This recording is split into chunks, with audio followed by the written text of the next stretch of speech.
Ladies and gentlemen, boys and girls, welcome to tonight's celebration of the marvelous Mechanized Magic Kingdom.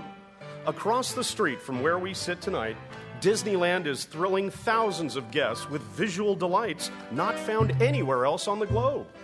Well, except for certain parts of Florida, France, and Hong Kong and Tokyo. And these devices developed by Disney's W.E.D Imagineering and created first at the Studio Machine Shop and then later on at Mapo at W.E.D. Tonight we celebrate these astounding achievements by spending some time with the people who helped make these ride systems and vehicles, and perhaps most unique to the Disney parks, audio animatronics. We're also joined by a special guest host, polymath virtuoso Neil Patrick Harris, archivist of one of the most significant collection of Disneyland history and photographs, author and founder of 8-Pen Publishing, Carlene Thie. I think that we can safely do this now. Buenos dias, señorita. Mis siestas are getting shorter and shorter.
Something really interesting for you folks.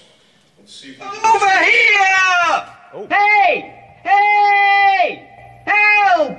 Please help! There seems to be something going on backstage. If you could give us just a moment to figure out what's... Oh my goodness! Ladies and gentlemen, C-3PO!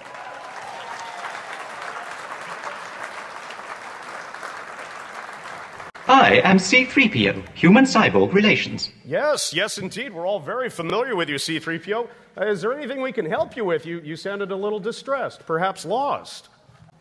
I've got to rest before I fall apart. My joints are almost frozen. Well, certainly. Please rest yourself right here on the stage. We were just having an event here in the Grand Ballroom, but we're happy to stop and help you if we can.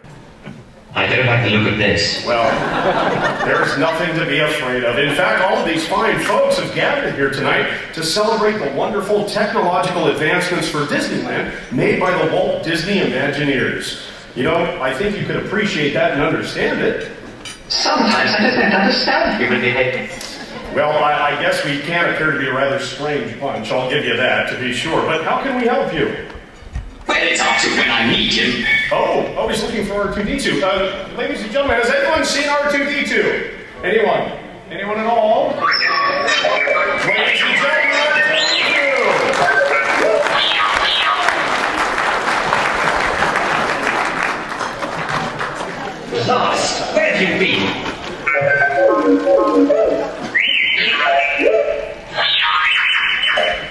You know, C-3PO, it's a little known fact, but I actually speak droid. So I could translate for the audience if you'd like.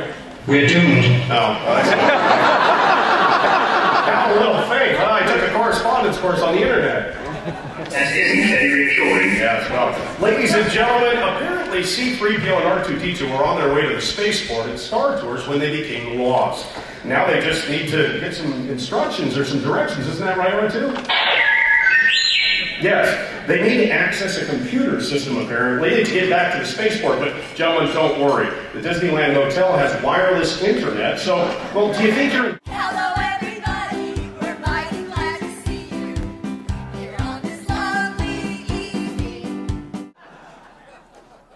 Here to tell that story are a couple of men with real Lincolnian credentials, one having helped create the original figure for the 1964 World's Fair, and the other instrumental in bringing it back to Disneyland almost half a century later. One of them also rides a miniature monorail. Please welcome Disney legend Bob Gurr and Imagineer Josh Shipley.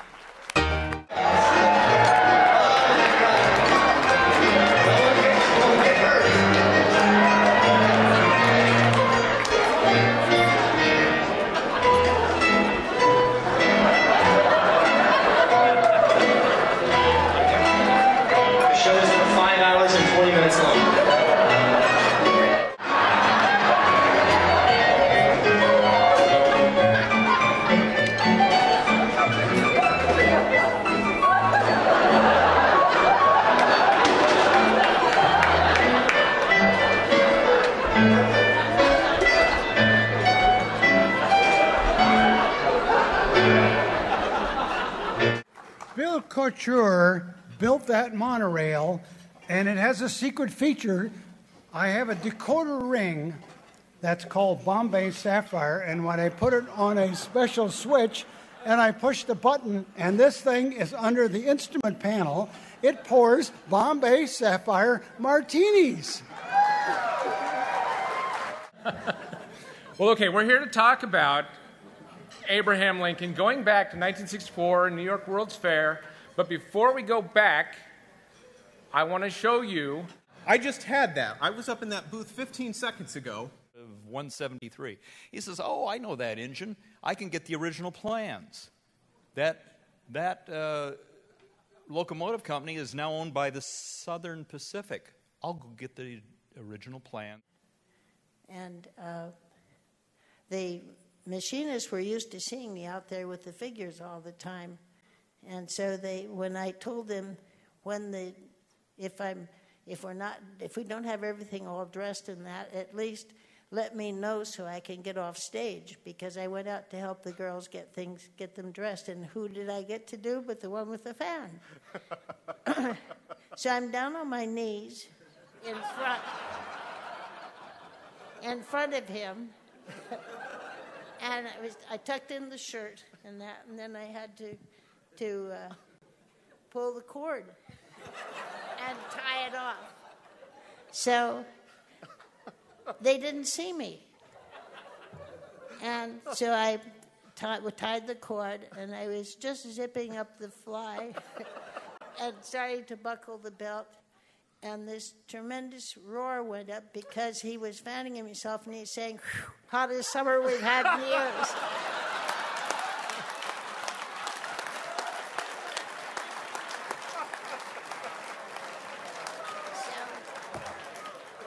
So I realized the VIPs were already there. And Mark was amidst them. And so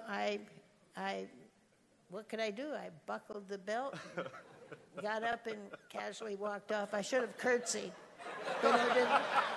I said to Walt, I think we ought to have a song in this.